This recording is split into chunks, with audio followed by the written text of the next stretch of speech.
Okay, so this is Moshe coming to you from Israel, Galilee, on the 8th of March, 9:55 in the morning.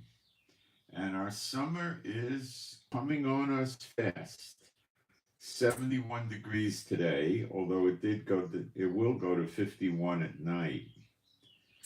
And we did have some rain. It was a pretty decent rain in Israel yesterday, I have to admit.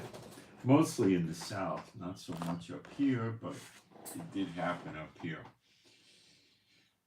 Tomorrow we're cloudy at 70, Monday 71, Tuesday 75. I would say by any stretch that's summer. If that didn't convince you, Wednesday is the high of 79, Thursday's a high of 81, then 81 again, then 80, then 81. Okay, summer's going to be here in, I don't know, 72 hours or less. I don't know. So when does the wheat harvest happen? You know, it's summer, the fig tree, the figs fall, and you, uh,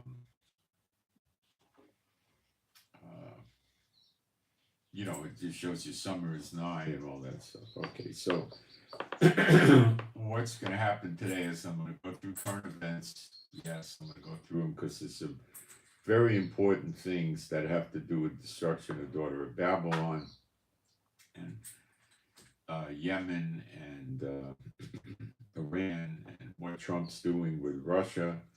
And it's most of the world really doesn't have any idea what Trump is doing with Russia. Okay. But some people do. And Trump does. He knows what he's doing with Russia. But what I don't think Trump knows is what Russia is doing to Trump. Remember, America is in a snare. Jeremiah 50:24, and they can't get out of the snare because it's from Jehovah.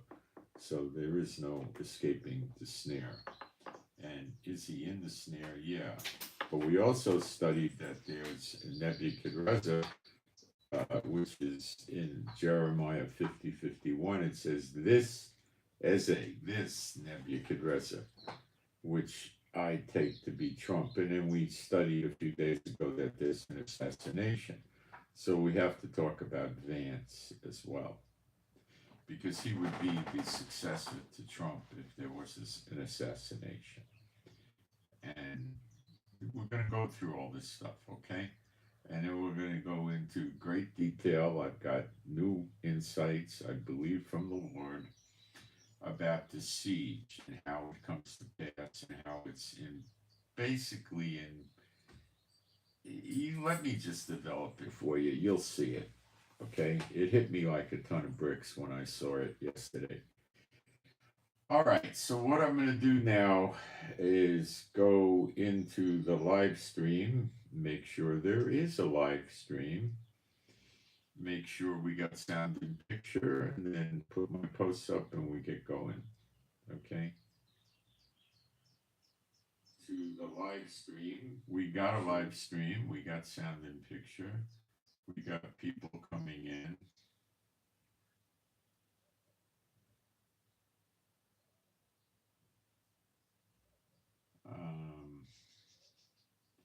We got knuckleheads coming in. Let's see what I can get rid of here.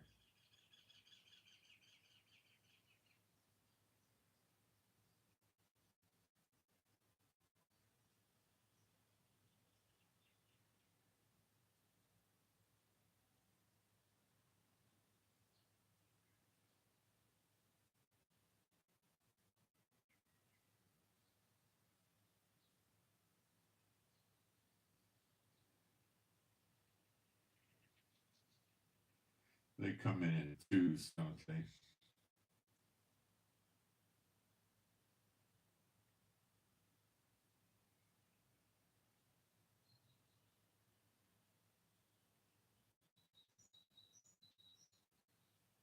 Boy, they're really spamming. the chat.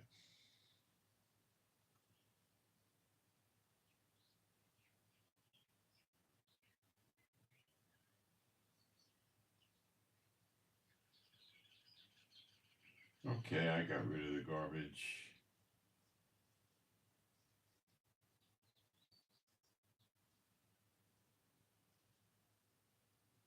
All right, let me get my posts up and we'll get going.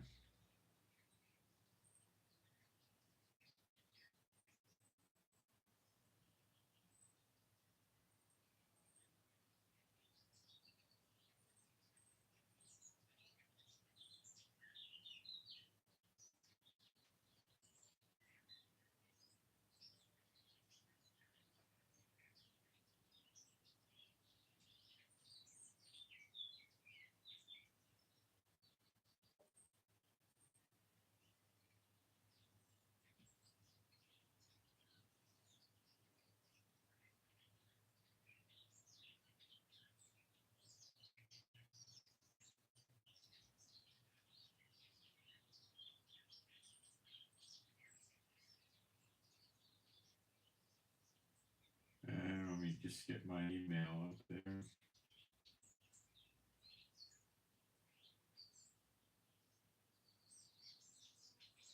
Just be a few seconds and we'll get going.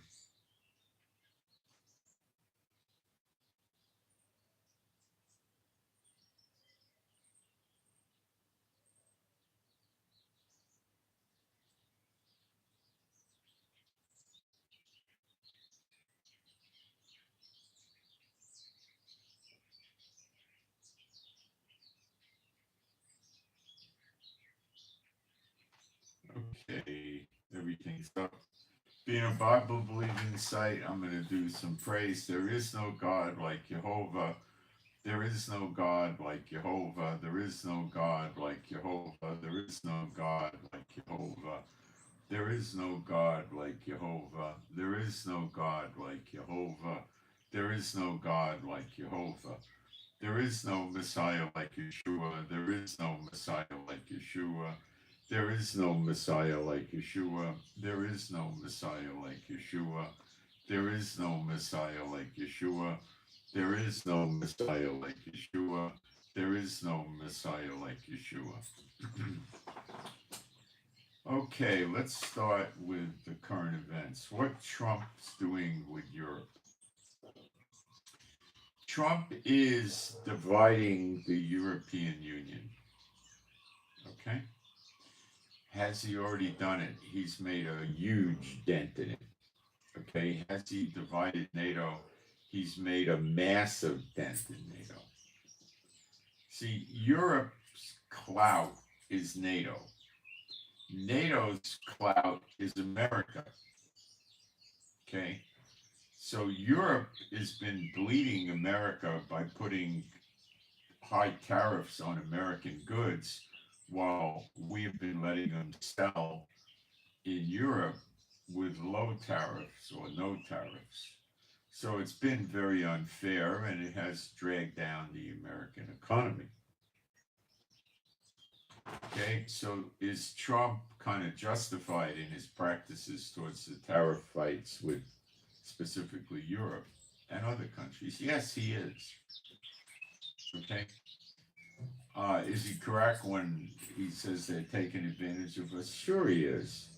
Does that mean Trump gets what he wants? No. Trump's in a snare. Okay?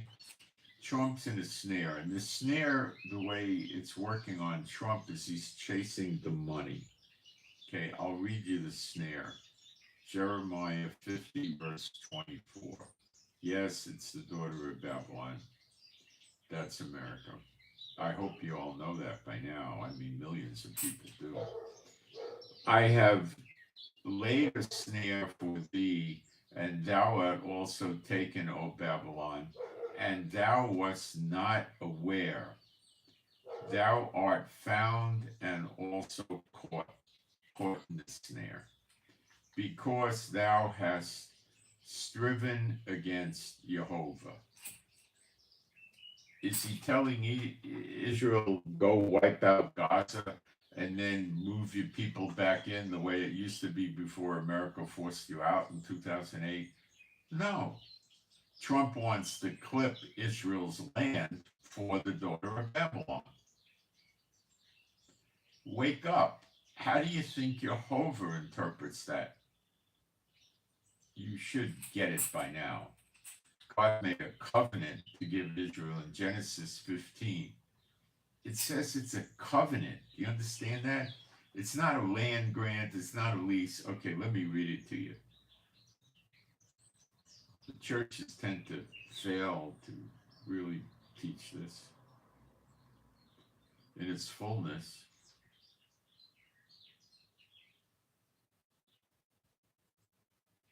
I gotta find the verse.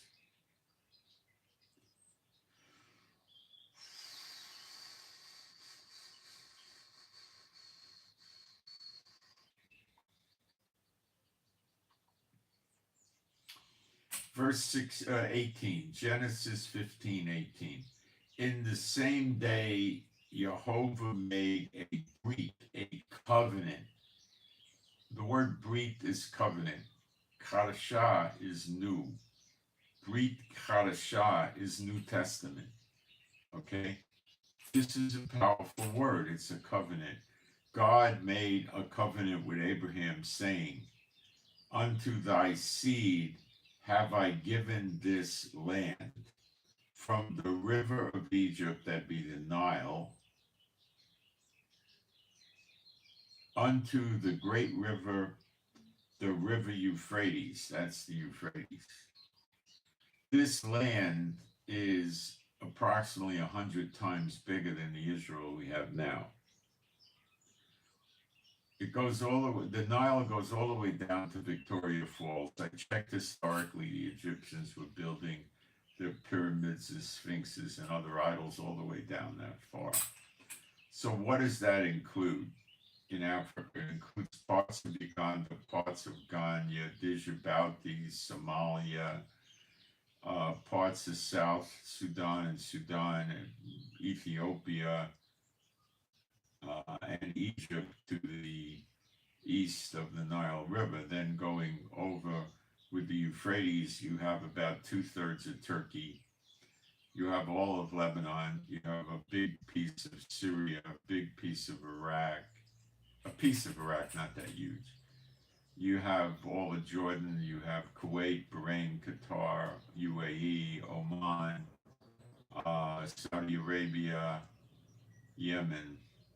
That's it. Now, a lot of this land is going to be wiped out and destroyed and devastated. So we're not going to be living there. So we may be living in the same places that the tribes lived in the past, because a lot of these places are destroyed, but not all of them at all. Okay, that's the covenant. So is Trump trying to break God's covenant? Of course, Gaza is out. Is he trying to break the covenant with Jehovah made with Israel? Of course he is. Now, people won't believe that, they won't accept it, and they'll deny it. And a lot of people don't want to watch my videos because of that. But this is expected. They went out from among you because they were not of you. They won't accept it. What is their problem? Their problem is in 2 Corinthians 11:4. Do they know that they have this problem? No. Is the problem in the scriptures? Yes. Will they believe it? No. For if he that cometh preacheth another Jesus, whom we, meaning the apostles, have not preached, or if you receive another spirit, which you have not received, in other words, an unclean spirit. So he's telling you that churches are passing unclean spirits on to you, okay, which you have not received, or another gospel which you have not accepted, you might bear well with him. So he's saying these false churches and false messianic congregations are the same. They preach another Messiah, another Jesus, and they have the December 25th one. and they celebrate it as Christmas. What the heck does Christmas mean? It means Mass for Christ. This comes from the Catholics. What does Mass for Christ mean? It means when they conduct Mass, or when any church conducts Mass, it would apply to, which is they give them the Eucharist, the wafer, or they use bread in the Messianic congregation, same junk, and the wine. What the teaching is that Christ has to come down from heaven and get re-crucified again for every single person that takes Mass. And they go as far as to say he has no choice, he has to do this. This is, of course, a fantasy. But over 1 billion people believe it, or many, many people believe it, okay? That's what Christmas means. In the phony doctrines of the demons, December 25th is the birthday of Tammuz, the sun god. If you were going to worship Tammuz, the sun god, and you were setting up false churches as a demon servant, what day would you choose to worship the sun god on? Monday, Thursday, Friday? How about Sunday? Sun day or sun god day. You can't move the Sabbath. It's a holy day. It's not been rescinded. It's in the 10 Commandments. You shall not work. It shall be a holy day, a sanctified day, a special day. You understand? That day was when Jehovah rested after he made the creation in 6 days. So it's impossible for that day to be changed because you have to change the day he rested, which is in the past tense, and you can't do that. This is the other gospel. This is the work of the other December 25th Jesus. And the people receive another spirit, and that other spirit keeps them from the truth. You can't talk to them. Broad and wide is the road to destruction, and few be that find it. Straight and narrow is the right path, and broad and wide is the road to destruction, and many find it. You see them flowing in on Sun God Day to the churches by the thousands in some churches, and the hundreds in others. They hire off-duty police officers to direct the traffic in the church on Sunday. It's so heavy. In at 5 minutes before 11 and out an hour and a half or so later in 5 minutes. They can't wait to get out usually. Now, let me show you some backup for this. And I know most of you don't believe the scriptures when I read them to you. You prefer to follow man, not the Bible, but you carry Bibles on Sunday and you read them and you talk about them, but you don't want to believe them. Galatians 5:19. Now the works of the flesh are manifest, which are these: adultery, fornication, uncleanness. The churches talk against adultery, but do you ever hear them bring somebody up in front of the church and throw them out because they did adultery after they warned them 2 times? No, I never saw or heard. Do you ever see or hear of it? Or for fornication? Uncleanness, they don't know what that is. How could you have uncleanness in their doctrine? Because in their doctrine, the law has been done away with. Lasciviousness, idolatry. The cross is idolatry, but they don't believe it. They have a wood cross on the podium. They call them up, come to the cross, that old rugged cross. They come up there, they kneel down in front of the cross and pray and cry and stuff like that, right? If that's not adultery, a pig's not a pig. Witchcraft, hatred, variance. Variance means that doctrines vary. They have doctrinal discrepancies in all the churches. They have, we're pre-trib, mid-trib, post-trib, amillennial, all wrong, but they fight about them, right? House church, building church, sprinkle baptism, immersion baptism, pray in tongues, don't pray in tongues. It goes on and on. Variance is rampant. Okay, they're not all one in the doctrines of the apostles. Emulations, wrath, strife, seditions. That word is an old English word. Look it up in the Webster's 1828 dictionary, or really any other dictionary. It means decision, division. A denomination is 100% a division. We're right. We got this doctrine. But we really don't know the Bible, so we accept churches that have the other doctrines too. That's a house divided unto itself. That's variance and that's divisions. And it goes right up there with heresies, which is related, envyings. It's right up there with murders, drunkenness, revelings, fornication, adultery. And they keep doing it and they won't stop.